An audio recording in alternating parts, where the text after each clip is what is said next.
Hey Bryan. Hey, James. Bryan, tell us a little bit about your experience when you first got a job with credit card debt. Yeah, so I started working in 2006, so I got a job on a grad program. It was in Ireland, so it was with the Bank of Ireland on their corporate banking scheme. And up to that point, I guess, I had gotten a master's in finance and a degree in financial maths and economics. In Ireland the degree is free, but the master's wasn't, so I'd taken out a loan for that.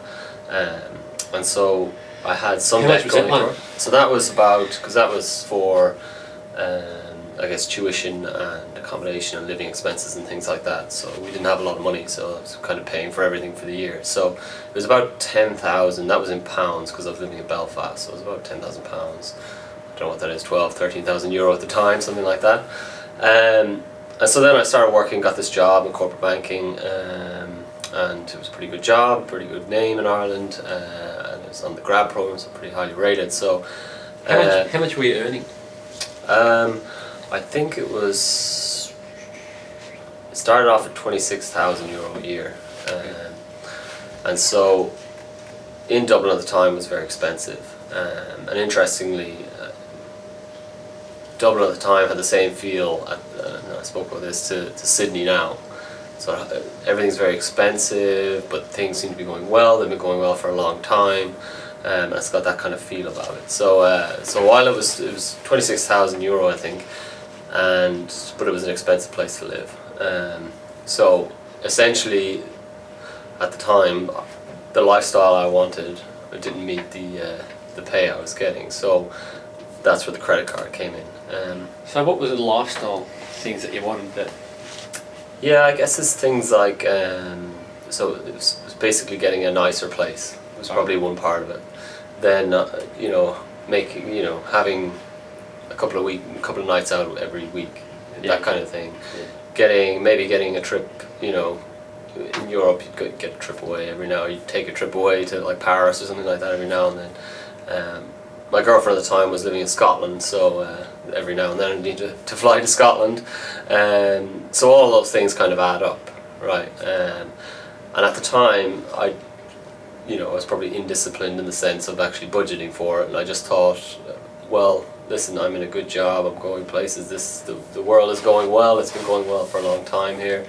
I would expect that the income and bonuses and promotions and all that stuff will catch up to this pay, which is kind of, or to this cost, which is, it wasn't massive, right? It's not houses, it's not cars, but it does add up, and that was the thing I learned. So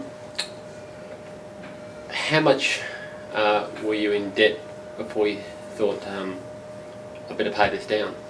Yeah, I guess there was kind of a catalyst in there, in the sense that I kind of gotten to a point where it was realised it'd gone beyond. So I ended up at about, at the maximum in the credit card, it ended up being about 10,000 euro at one point. But once it started getting over 5 and 6, I kind of thought, okay, hang on, this has gotten out of hand. But again, I thought, oh well, the world is going well. I've gotten one kind of bonus and one promotion, so I thought, well, next year there'll be another one, that kind of thing. But then of course the financial crisis hit, and so that was kind of the catalyst to rethink everything, because the future I had put out in front, naively, I'll admit, totally naively, and it highlights the inexperience of youth when you come into these things, that great world isn't necessarily going to form. And so once that hit, I realised, okay, hang on.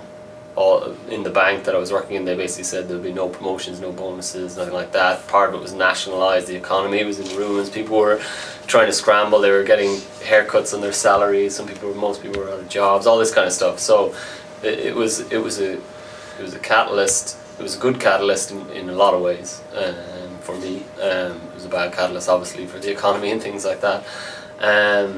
But I suppose I hadn't gone far enough down the line that it created major issues. I could restructure it and organise myself. But it was a kick in the arse to really think about what I was doing and rather than spending ahead of what you have, and you just try and think about, okay, I need to protect, kind of, you know, be defensive until as you build up reserves, you know, through your career and through your life. You know, you cover things off. You kind of, the day to day is the first bit, and then the next bit is, well, saving for the house or the car or whatever it is, and then the next bit is, you know, having savings there for holidays or whatever. You just kind of build it out from there.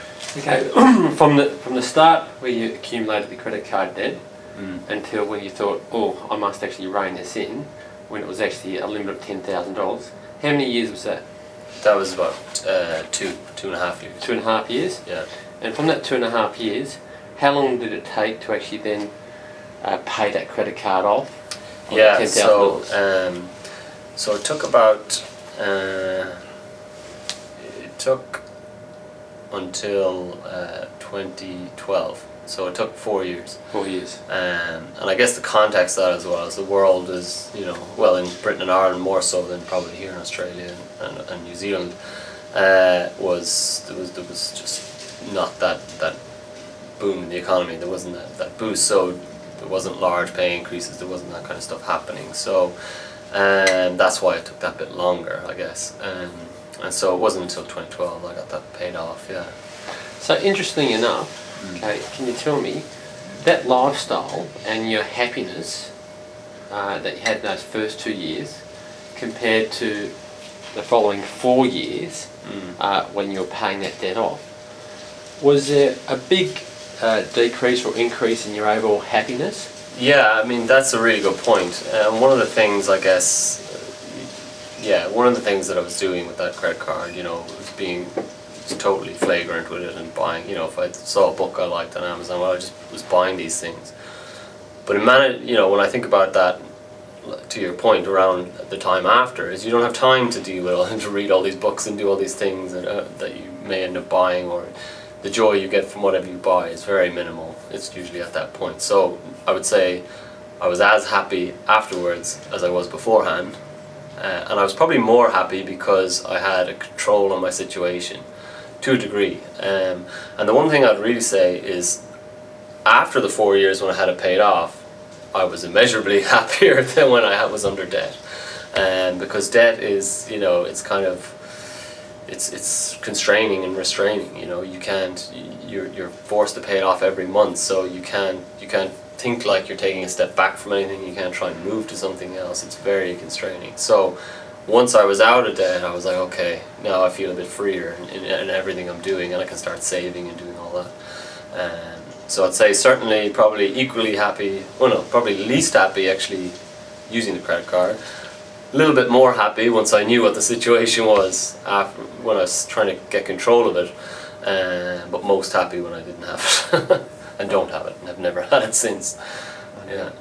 So just summing up, if you were to sort of like give advice to the 22-year-old Bryan O'Carroll, what would you say to him? Yeah.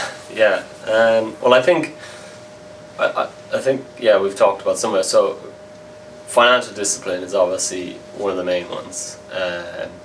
Don't be naive. You know, thinking this whole grand world is going to come about is naive and stupid. So plan for where you are and what you are, and work to try and get to the next levels, and keep, you know, I think it's Dickens who said it, you know, 20 shillings a year income, 19 shillings a year costs, happy person, you know, anything more and you're not happy. So that's kind of the key bit, just stay within yourself until you've built out of that, and really strategize to build out of it. I think another important thing is, I was pretty naive going into my career. I thought, oh, well, I'm in corporate banking, it's a grad program, but it wasn't really what I wanted to do. And so in hindsight, what I realized is that once you're on a path, you're on that path, and it takes you away from what you want to do, and the further you go down that line, the harder it is to move across the things you want to do. And debt on top of that makes it even more impossible. So I would definitely tell them, take a bit more time to get into the thing you want early on, and then build from there. And the final part I'd probably say is, and it's to your point earlier about enjoying things, what you enjoy, and you know, it's kind of like as people grow up, they realize what they really enjoy, and things, things I really enjoy are things like exercise, or just reading, or doing things that aren't expensive. Basically, you don't need this flashy lifestyle, and so putting the time into the things you enjoy is very important. At the time, I did a lot of rowing, and I suppose I did it quite competitively, but I always felt, I have to go down to another session and it's going to be hard, I just can't wait to get home and watch TV or whatever. And then I realised as I got older, I was like, hang on a second, I don't want to get home and watch TV. I want to go down and row. I prefer to have 4 more hours doing rowing than going home or going to work or whatever. So I guess when you're younger, you don't realise that as much. So those would be the 3 things: financial discipline, take the time to get into the thing you really enjoy and want, and then finally take the time when you're doing things you actually enjoy to just enjoy them. Let's go. Thanks. Yeah. That's it. Great. Shit, that's